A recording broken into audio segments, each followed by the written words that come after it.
Aby byl student či studentka spokojeni během svých studií na univerzitě, potřebují k tomu střechu nad hlavou, něco dobrýho k jídlu a klid na studium. A všechno tohle nabízejí koleje Univerzity Karlovy. A my vám dneska ukážeme, jak to vypadá tady na Hvězdě.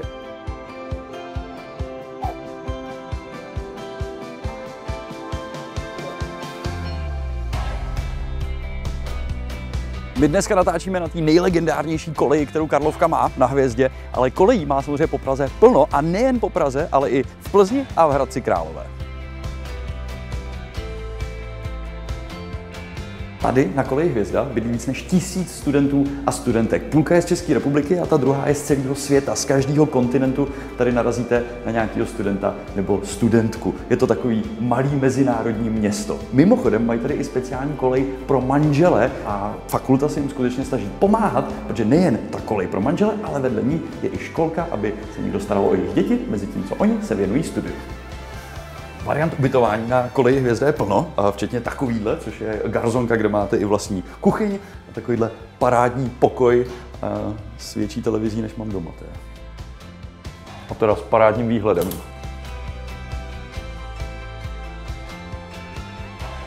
Některé pokoje tady na koleji jsou menší a mají společné záchody a sprchy na chodbě, ale mají o to lepší výhled.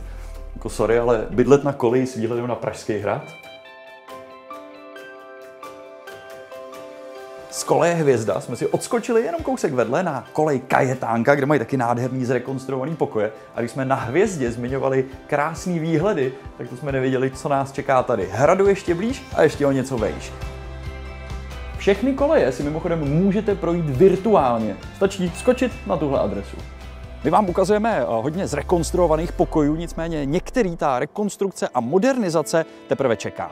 No ale vás asi hlavně zajímá, jestli máte šanci se na kolej dostat. Máte. A je úplně jedno, na jakou fakultu Univerzity Karlovy se hlásíte, můžete se ubytovat na jakýkoliv koleji. Ty možnosti toho ubytování jsou různý. My jsme teď třeba v něčem, čemu se říká buňky, to znamená, jsou tady 2 pokoje, které mají společný zázemí, kuchyň, koupelnu, ale jak jsem říkal, je to mnohem víc a všechny ty varianty najdete na kam.cuny.cz. Jestli budete mít nějaké otázky ohledně ubytování na koleji, tak vám s nima ráda pomůže kolejní kancelář. Jestli chcete bydlet s kamarádem, kamarádkou, partnerem nebo partnerkou, vždycky se vám pokusí víc vstříc. Tady na koleji je i plno míst, kde se studenti můžou setkávat, když se potřebují dozvědět něco nového a mají k dispozici samozřejmě i studovny. A mimochodem je tady k dispozici i fakt rychlej internet, který se hodí třeba na sledování studijních materiálů. No ale koleje samozřejmě nejsou jenom o ubytování, ale i o tom, jak tady využijete váš volný čas. To nejznámější místo je tady kavárna a bar Le Facap. Můžete tady zajít na letní kino, na grilovačku a na různé koncerty a akce. Ale to, jak využít volný čas v areálu kolejí, tak těch možností je tady mnohem víc.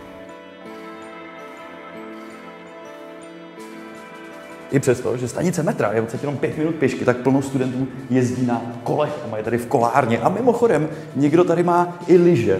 No, za chvilku pochopíte, na co se tady můžou hodit. Kousek od kolejí Hvězda je tahle úžasná obora Hvězda a sem si v létě můžete jít zaběhat, je tady úžasný klid. A mimochodem v zimě, když napadne sníh, tak sem lidi chodí i běžkovat.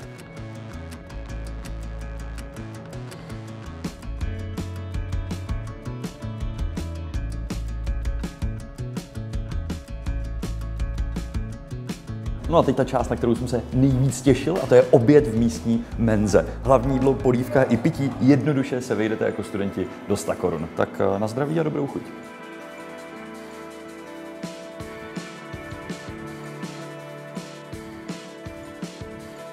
Michelin, potřebovali bychom 1 hvězdičku.